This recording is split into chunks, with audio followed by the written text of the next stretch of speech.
The village of Nyanda had only one school, and in that school sat a boy who barely spoke. His name was Jabari. While other students in the classroom laughed, whispered, and argued, Jabari remained quiet. He sat at the back of the room, listening intently, absorbing every word spoken by his teachers, classmates, and even the idle gossip in the schoolyard. "Why don't you ever talk?" they would ask him. Jabari would only smile. To his classmates, his silence was strange. Some thought he was timid, others believed he was dull. But no one, not even the teachers, understood what was happening inside his mind. One day, the school's most difficult test arrived. The teacher, Mr. Ochieng, announced that it would not only decide their final grades, but also determine who would receive the village's scholarship to the city's best school. The students panicked. Some stayed up all night studying. Others tried to sneak notes into their sleeves. On the morning of the test, whispers filled the air. "I heard Kofi memorize the whole textbook. Ayo said she knows all the answers. Jabari won't stand a chance." The papers were handed out. The class went silent, except for the scratching of pencils against paper. Jabari, as always, said nothing. But inside his mind, everything was clear.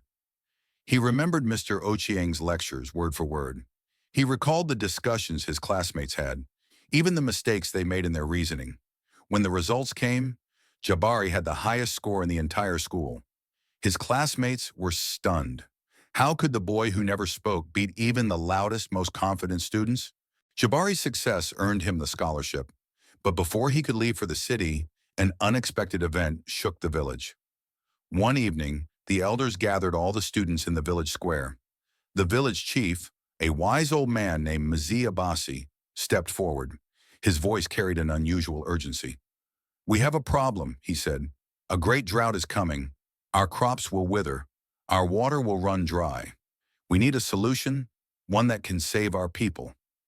The chief turned to the students. "You are the future of this village. If any of you have an idea, speak now." The students looked at each other nervously.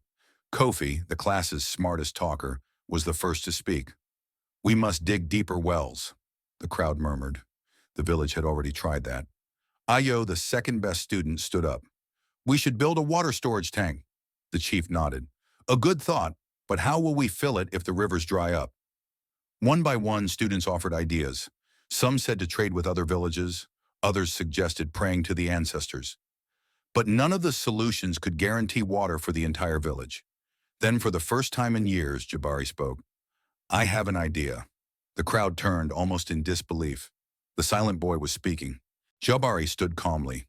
"For years I have listened to our elders, our farmers, and even the birds. And I have learned something."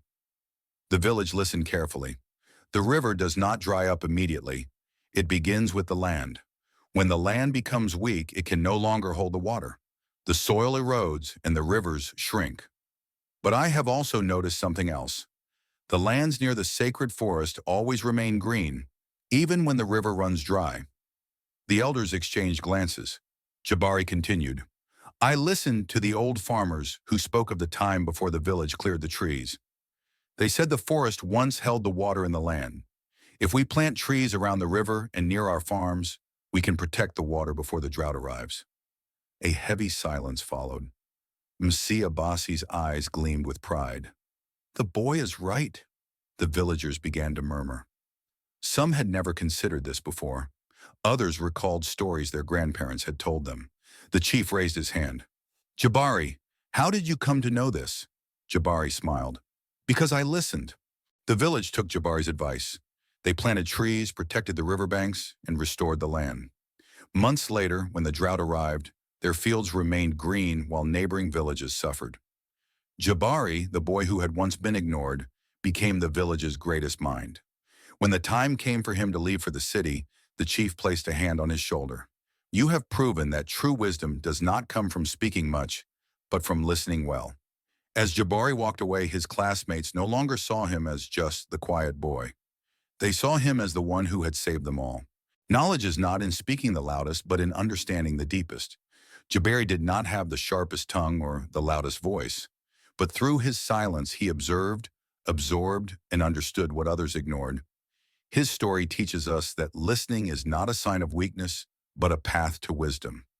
Sometimes the quietest people hold the answers the world needs most.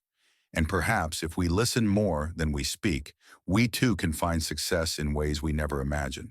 This story shows how deep observation, patience, and knowledge can turn an underdog into a leader. I hope you found it engaging.